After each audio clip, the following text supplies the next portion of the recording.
This is my friend, a vocal teacher, who gave this to me, which involves very important vocal topics. I will make an analysis in several parts. Thanks very much for your kind words and apologies for the late reply.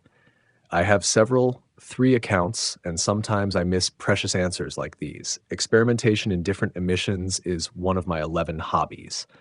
Unfortunately, for pedagogical purposes, one of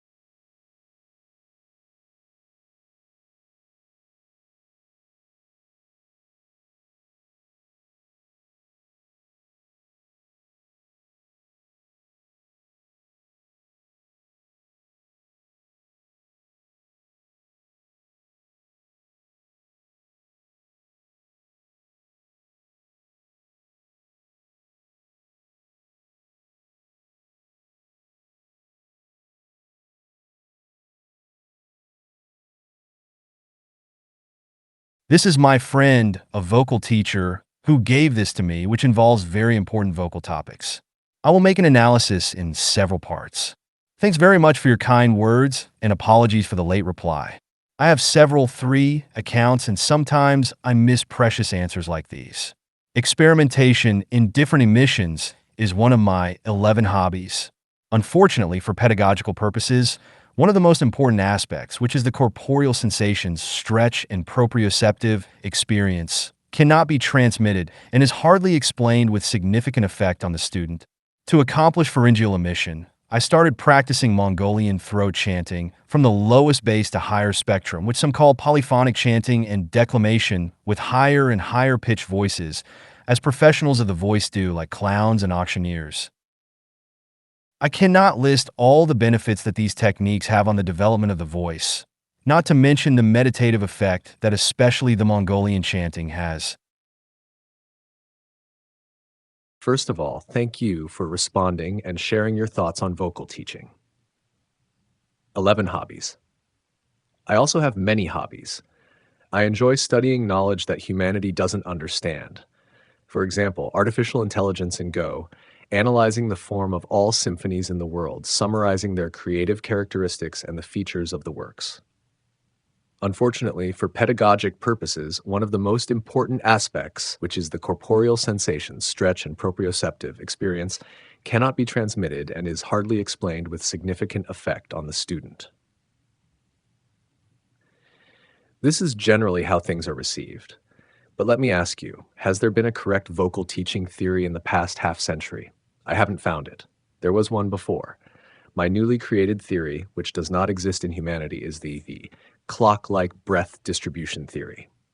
For over half a century, humanity has focused on the resonating organs above the vocal cords. But what does bodily perception mean? Has anyone talked about the perception of the front abdomen, the perception of the front chest, the perception below the back diaphragm, the perception of the pharyngeal cavity expanding backward? Over the past 50 years, no one has mentioned this, not even Caruso.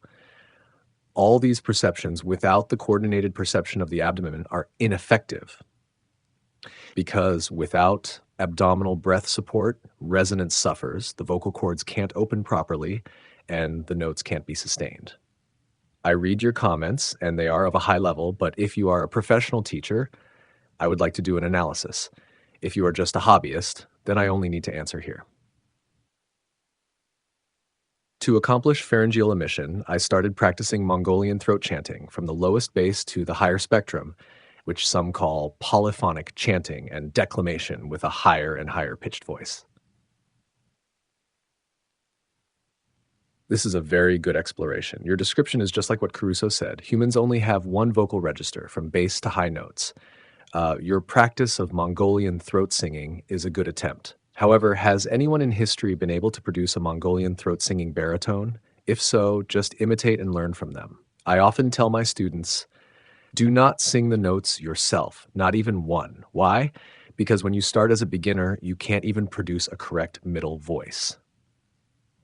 It's like learning English. Don't start by considering grammar, then organizing sentences, then speaking.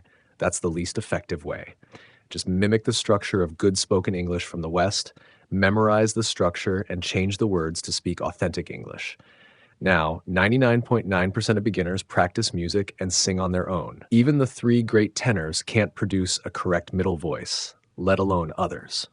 Practicing throat singing is also a very dangerous practice because, as a great teacher, you know that if you concentrate all your breath in the throat, the middle voice produced won't be correct.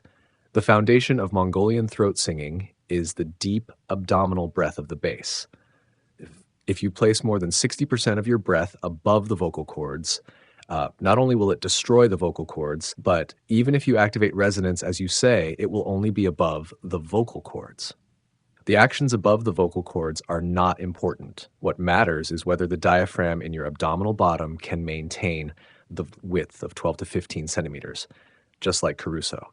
If your abdomen is 15 centimeters in diameter, good throat singing will come to you. For tenors, high C and D will return to you. Whether you want to sing or not, your body will sing it out. If your abdominal area is 2 centimeters, you are almost in a state of no breath support for singing, and no technique will help. So I do not advocate practicing throat singing alone. There are more things to do. For example, my theory from 3 o'clock to 6 o'clock, how to build a breath house from the diaphragm all the way to the lower or abdomen. By the way, no one can have enough breath power space from 3 o'clock to 6 o'clock right now. To be continued.